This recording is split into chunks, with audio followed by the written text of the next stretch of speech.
Now to an urgent warning you need to know about before answering your phone. There are new imposter scams that use AI to mimic the voice of a loved one, saying they are in danger and need your help. And now there's new advice on how to protect yourself and your family. Here's ABC's Whit Johnson with the details.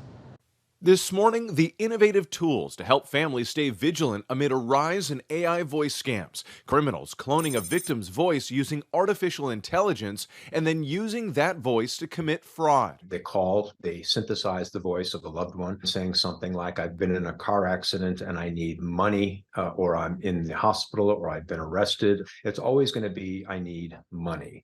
According to the FTC, imposter scams are now the most commonly reported scams in the U.S. Earlier this year, cybersecurity firm Check Point Technologies showed me how it's done, using AI and a sample of my voice to make it sound like I'd been kidnapped. To be clear, this is not a real call. Listen. It is me, Whit. Please listen carefully. I have been abducted and am being held in a basement, tied up in the dark. Please follow their instructions. Do not notify the authorities.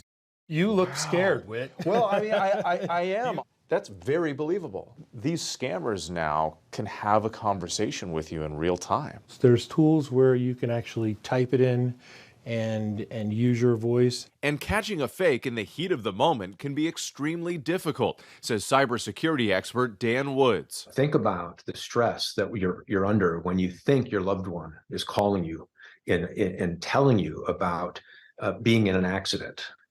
Suddenly, that stress causes you to make judgments you wouldn't ordinarily make. To protect yourself, Wood says first, families should create a code word or code question only they know to help confirm the caller's identity. Think about a memory that you both share. I could just say, okay, son, what position do you play in football? And what's he going to say? Even under stress, he knows he doesn't play football. He's going to say, I don't play football. Where a fraudster might say, quarterback. Leading to the second tip, be skeptical. Doing this can slow things down long enough to make direct contact with your family member another way. And third, if the caller asks for payment in cryptocurrency or gift cards, that's a major red flag. A rational, calm analysis of the situation would reveal that what they're being asked to do is unreasonable and unrealistic. But many times they do it anyway because of the stress of the situation. And this really can happen to anybody. I mean, this happened to my family. My grandparents got a call. Somebody was imitating me, saying that I was in all this trouble and that I needed some help. But don't do what my family did and call me 3 days later. Can you just, if this happens to you, hang up and then call your loved one the same day.